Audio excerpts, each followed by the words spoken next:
74-point first half. I mean, I don't know. I mean, we gave up, to your point, 2 37-point quarters in the first half. Our lack of rebounding tonight was alarming. Yeah, rebounded us 54-33 with 14 offensive rebounds for 20 points.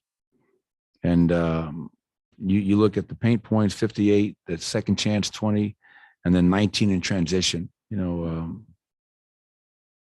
Hubie Brown had a great line years ago. He's coaching his team in New York, and his team wasn't rebounding. His team wasn't getting back. He called a timeout. He says, "Where the hell are you? You're not here to rebound. You're not here to get back." That's what I felt like tonight. I felt like Hubie Brown. I don't know where we were. We weren't rebounding, and we weren't back. That means we were just hanging out in no man's land. They were the aggressor from the beginning, had us on our heels. Their bench dominated us. So, yeah, I mean, hopefully come Saturday, I believe, I don't even know what date it is anymore, but next time we play them in 2 days, we'll come with the requisite fight and competitive spirit to go out there and give ourselves a chance, unlike tonight.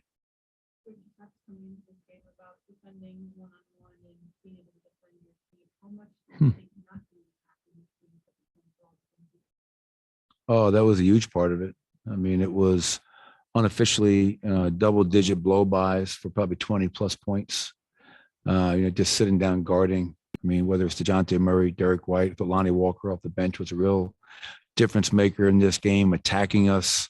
And then when a guy did get beat, there was no shrink. There was no help behind it. It was layup after layup. We're not a shot blocking team, but we can be a great body position team. We can trap the box. We can use a rule of verticality. We can take a charge. And, they had us on our heels, man. That's the worst feeling in the world.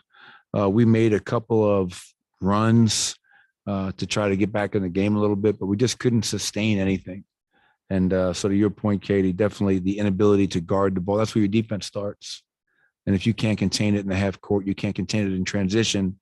And then you're ball watching when the shot goes up, that's going to make for a long night. Is it frustrating that? Yes.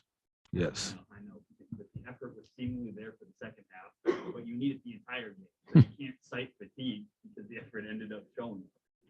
Yeah, I mean, it's always frustrating when you lose, and it's frustrating when you have a team that has just been, as I mentioned pregame, just like so inconsistent. And it's not just from game to game. This road trip is a great example of that's a microcosm of who we are. You win one, you play really well. The next game, you play poor basketball. You win one, you play well. Then you don't play well. You win one and you play decent enough to get the win. Then you come out the next game and again, I know this is 3 games in 4 nights. I know it's the second night of a back-to-back. But those are the challenges that every team in the NBA faces. It's not just us, the Denver Nuggets. And we have to be mentally tough to fight through that and not to use that readily available excuse. I don't buy into that. And so tomorrow will be an off day. It'll be a rest day after back-to-back 3 and 4. So hopefully on Saturday, we'll play with energy and effort for as close to 48 minutes and a hell of a lot more minutes than we did tonight.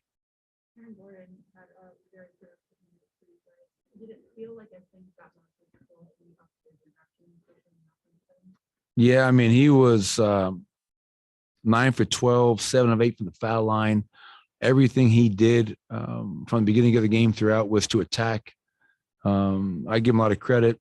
I know he was getting frustrated with the lack of calls that time, but he kept on playing. 25 points, 6 rebounds, 3 assists, a really complete game for him. It's just we have to get everybody. I mean, our bench was outscored 47-28 tonight. So yeah, I thought Aaron overall was really good, but we need a collective effort. We need everybody firing on all cylinders for us to have a chance with all the players that we have out. Like the coach you got specifically popular. I mean, he had that pretty unbelievable face down swipe in the third that kind of ignited you guys a little bit and gave you guys life. I mean, what have you seen specifically tonight, but a little bit more recently than Yeah, well, one, I think his shooting has been really what stands out. I mean, Facu's shooting the ball lights out. He goes 4 or 6 from the 3 tonight. So that's always a bonus when you have that kind of productivity from the 3-point line. And then you talk about just the hustle, the energy, the fight. I knew that I probably have to go to my bench earlier than usual just because of the schedule and what we're in the middle of.